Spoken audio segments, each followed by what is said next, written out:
Welcome to our webinar. My name is Mike Nichols, and I'm the Content and Social Media Manager here at AEM. And on behalf of our entire team, I want to thank you for joining us today for our 2025 Spring Outlook. And with that, it is my pleasure to introduce our speakers for today. They are Matt Mahallo, Andrew Rosenthal, and Rob Richards. They've pulled together some helpful insights and important predictions about the upcoming hurricane season. And so without any further ado then, I'm going to go ahead and turn it over to our first expert, Andrew Rosenthal. So let's start with what is normal. Remember, the normals are just an average, and in this case, it's a running average of the last 30 years. At this point, the average is 14 named storms, 7 hurricanes, and 3 major hurricanes. So from the climatology of Atlantic tropical cyclones, the season typically is from June 1st to November 30th, with a peak in early September, another peak in late October. Typical cyclone formation will be in the Gulf of Mexico and along the East Coast in June, moving up further along into the Atlantic in July, and then moves into the Central Atlantic in August. By September is when you have the peak of the hurricane season. Let's take a look at last year. Compared to normal, there were 18 named storms, 11 hurricanes, and 5 major hurricanes in 2024. And as you can see, that's a little bit above the average. There's a couple reasons for that. One of them was a strong La Nina pattern, which leads to typically more hurricanes due to weaker shear conditions and trade winds that just make hurricanes a little easier to form. The other reason is we had very warm sea surface temperatures, especially in the Gulf and Caribbean. So let's take a look at some of the major storms that occurred last year. We're going to look at Hurricane Helene and Hurricane Milton. Hurricane Milton formed in early October. It peaked at 180 miles per hour, the second most intense on record. 6 million people ended up being evacuated, although the storm did weaken before landfall.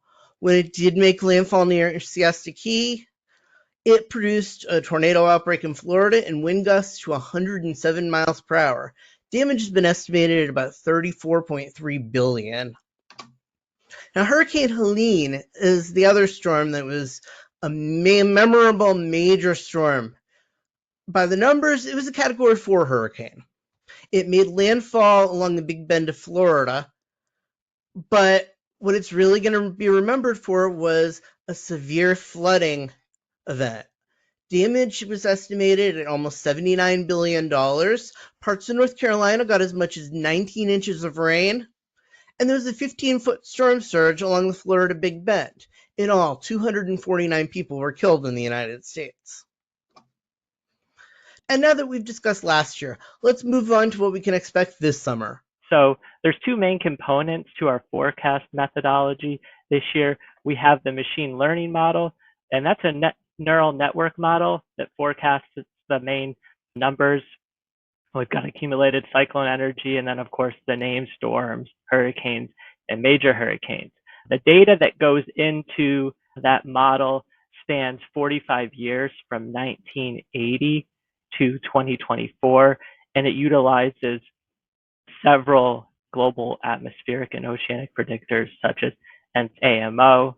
And then the other half of the forecast methodology is our analog years, and that's selected by the team here.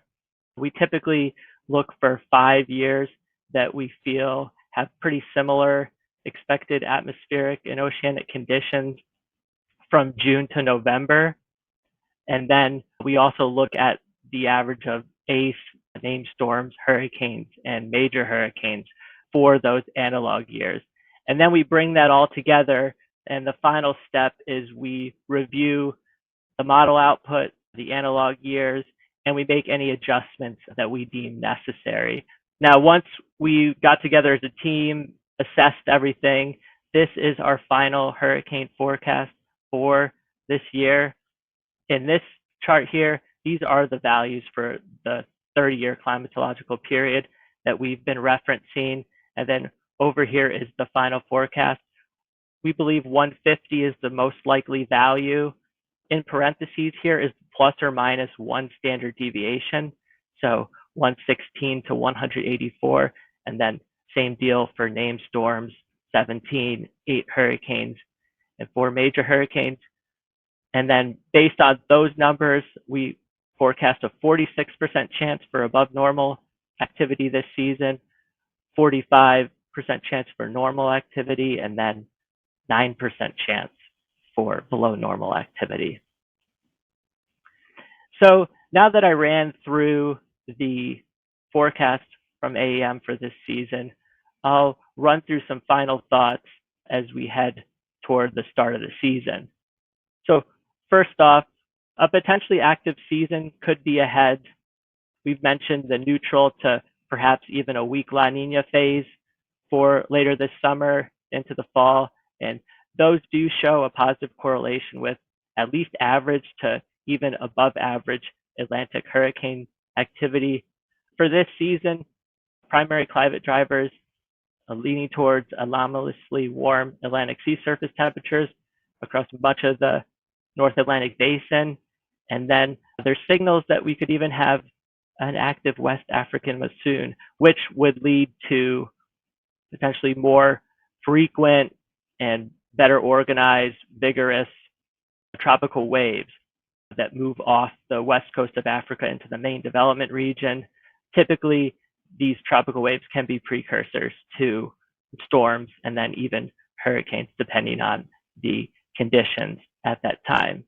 However, there still is some uncertainty that remains for this upcoming season. Because there's a neutral state, forecast confidence is slightly reduced this year, so there's inherent uncertainty which exactly how those will behave as we get into July, August, September, near the peak of the hurricane season.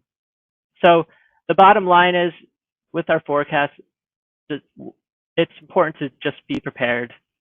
That means reviewing emergency plans, checking your insurance coverage, and even updating the supplies, especially if you live in an area that's typically in hurricane impacts.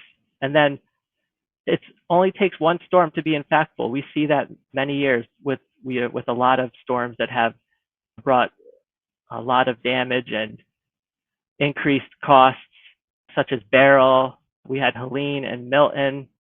So those could definitely make a big deal in your community. Looks like the presentation did spark some really great questions from our audience. We're predicting 17 named storms. I don't think we're saying everybody in the hurricane zone is going to hit by 17 named storms. So what's the best way for the public to interpret the seasonal hurricane forecast? Yes, that's right, Mike. It's important to remember with these seasonal outlooks that this is just probabilistic guidance on basin-wide activity this in the Atlantic basin. So the numbers we've been covering were storm counts, ACE, but we're not giving out geographic specificity at this point, just because the chaotic nature of steering patterns, which are difficult to predict out weeks to even months in advance. From a risk management perspective, the correct interpretation for the public is to just use these forecasts as a readiness cue to make sure you're ready for a landfalling storm. It only takes one to impact your area and make that season memorable despite the total numbers in a hurricane season. It's a good reminder to get your plans and supplies ready now, not guess whether you'll be safe or not. Just, it's a good cue to get prepared and not just hope that you won't get hit this year. Here's an interesting question, and this ties into some of that emergency preparedness we were talking about earlier. How far out can a meteorologist start to predict when a specific area is going to have heightened vulnerability? Generally speaking, if trends are lining up for what we use to forecast the weather, we could give a notice of that there's potential for a impactful system as far as even 5 to 7 days out, I would say. But I think the main thing is anyone out there in the public is to just follow the orders of your local officials. And if you are told to evacuate, please do, because that's the main thing that'll save lives. Here's another interesting question. So I know we're predicting total storms, hurricanes, named storms. This question, is there any information out there that gives landfall probabilities based on analog years?